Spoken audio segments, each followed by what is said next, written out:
Hello and welcome to Lynchburg Live. I'm your host, Linda Smith.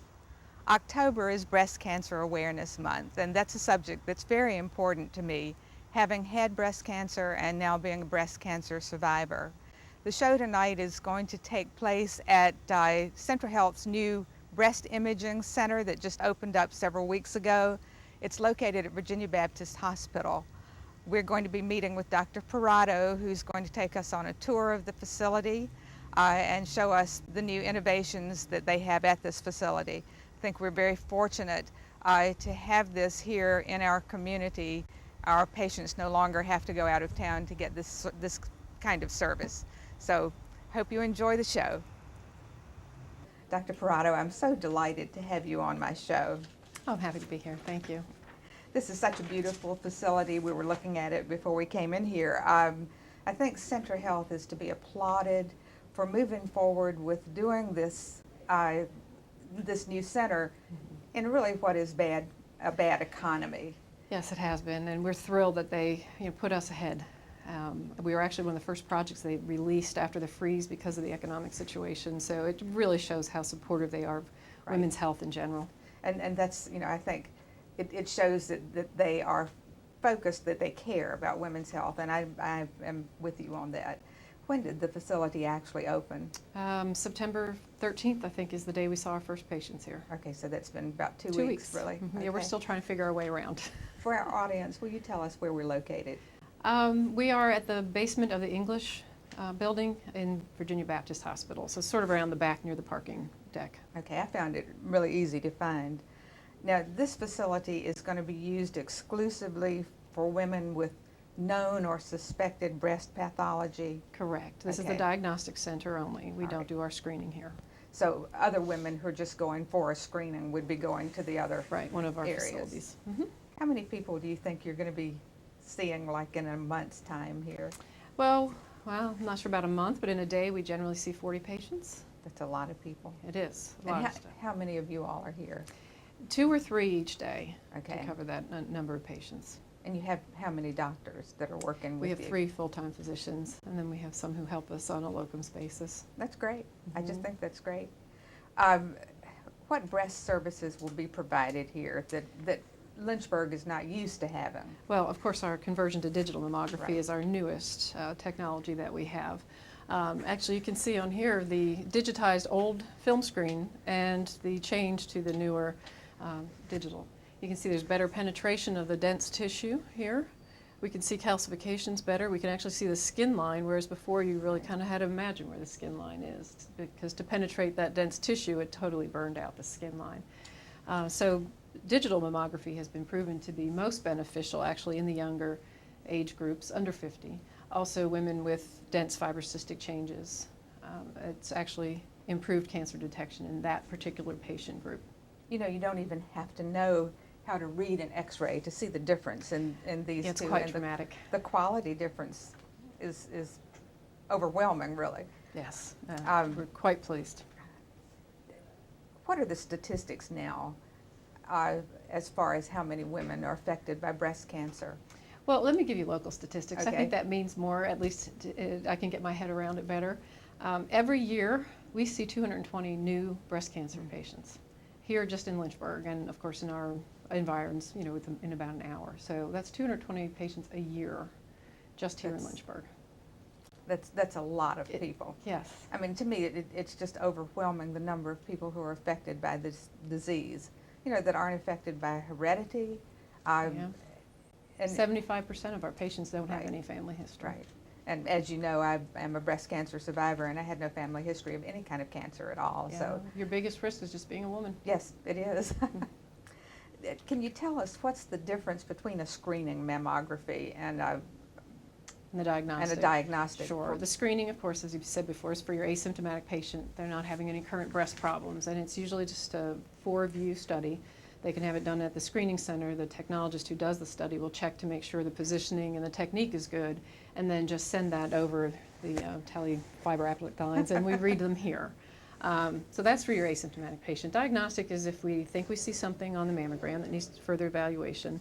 Anyone who has a lump, nipple discharge, unexplained pain, that sort of thing. They need to come see us for their mammogram so that we can work that up. We often add an ultrasound. This is an example of a little cyst in the breast on an ultrasound here. So there are other technologies that we use to evaluate the symptomatic patient. Now, you won't be doing the MRIs, breast MRIs, are they? We read them here. They're actually done good. at Lynchburg General. Right. We share the magnet with the general radiology group, and this is an example of an MRI. This particular patient does have actually 2 sites of breast cancer here, so we have this computer program, CAD system here to help us detect the blood flow and kinetics and characterize these lesions, but these are 2 breast cancers in this patient. So yes, we do actually have MR, and we also do MRI-guided biopsies if we can't find the lesion on the other modalities. And you, which reminds me, I was going to ask you this question later, but I'll ask you now. With digital mammography, are you still using ultrasound in conjunction with that? Still very frequently, yes. There are some patients that, because we can see through the tissue better, we don't necessarily need to do the ultrasound anymore. But there's still a large patient population in the diagnostic setting that need ultrasound. They may be high risk, they may have known cysts and fibroadenomas, and we continue to follow them with ultrasound. Right. Are you using using digital primarily for people who are doing screening? Did I just ask you this question? Screening Digital's for everybody now. Okay. I didn't know if it was. We've converted every center to digital.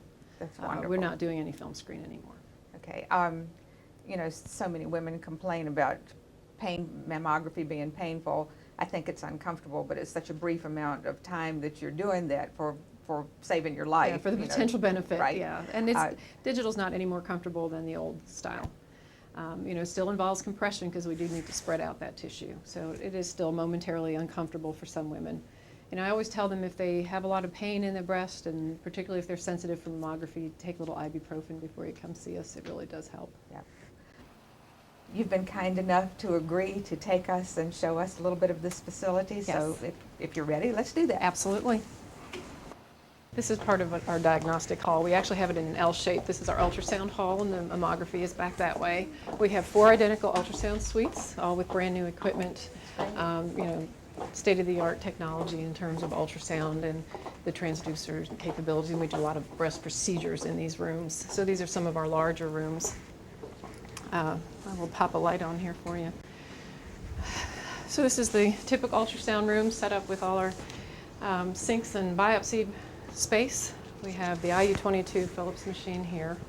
The technologist is able to actually view prior studies on this other computer screen here, so they have the benefit of being able to see what was done before and compare last year's studies with this year's study, something that digital technology has allowed us.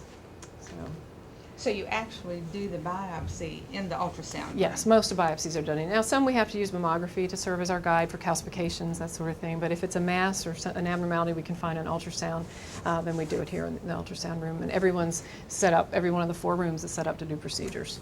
And for the audience, there's no pain associated with an ultrasound. Really, it's not. Right. We use warm gel and just scan over the breast. Yeah, the procedure itself is painless. Yeah. Okay. Okay.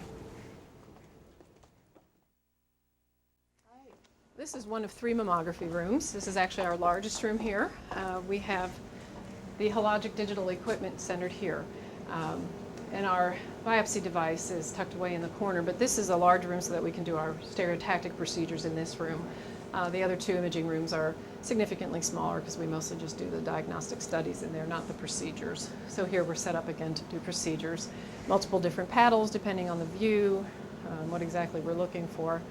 And the hopes with digital equipment is that in the future we'll move to what's called tomosynthesis. So it actually is more like a CT scan, and that it kind of takes slices of the breast. So that's a future technology we may be able to move into in the coming years. Looks very much like the old mammography. Absolutely, it's the same machine. idea.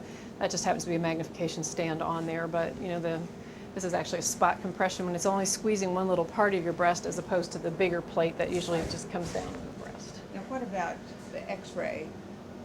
There was a place for an x-ray first. Was that where they she goes stand? back there, Okay, right? That's a little lead-lined shield there, but it's so low dose that even if you're just a couple feet away from the machine, you're not receiving any significant dose. Our audience may not know what a stereotactic biopsy is. I'm sorry, I can explain that. Usually it's for something that we see only on a mammogram. We usually do the patient upright here and put on a special device. And this tube rotates in both directions, and it actually localizes it with a stereotactic pair of images in 20 degrees each direction. And then we just put it into the computer, and it shows us the depth and the X and Y axis in terms of how to target the lesion. We use a local anesthetic, we put in the biopsy device, and it extracts tissue, which we actually take an X-ray of to make sure we have the calcifications. So we actually have a little X-ray machine right out here that just does tissue for us. As an operating room nurse, I'm used to stereotactic brain biopsies. So Sure, similar this is, idea. Yeah, very similar. And we also have these little smaller waiting areas now. So after your mammogram, you can just park it here instead of having to go to the big waiting room. So one thing that I found that was very helpful when I was diagnosed was they let me call my husband, and he came over and they let us sit in a room together, quietly, alone, to talk about what we were going to do next. And to me, I think that that's a very caring thing to do. We've actually set up more areas where we can do that. In our cramped space, we didn't have many opportunities for that and ended up using our imaging rooms for that. But now we have smaller waiting areas, and we actually have a consultation room now. Good. Where we like to take, husbands and significant others, and then we can sit and talk quietly and not uninterrupted and talk about options and, what's going on. I So thought it was just very considerate to have him there. And they're allowed to come in for biopsies too. Yes, a lot of husbands are great with that. My husband came for Good for him. My biopsy, and Dr. Alexander said, "I'm surprised you haven't hit the floor yet." He said, "If you knew what she came home and told me at dinner." Oh. Because of being the operating room nurse. So this is the one most patients would see. And everything's very close to our technologist work area. They're back here behind you. It's just a beautiful, beautiful facility. It is. I think. Our techs are back there. They each have their own workstation and computer, so they can register their patients and get their studies put in. So.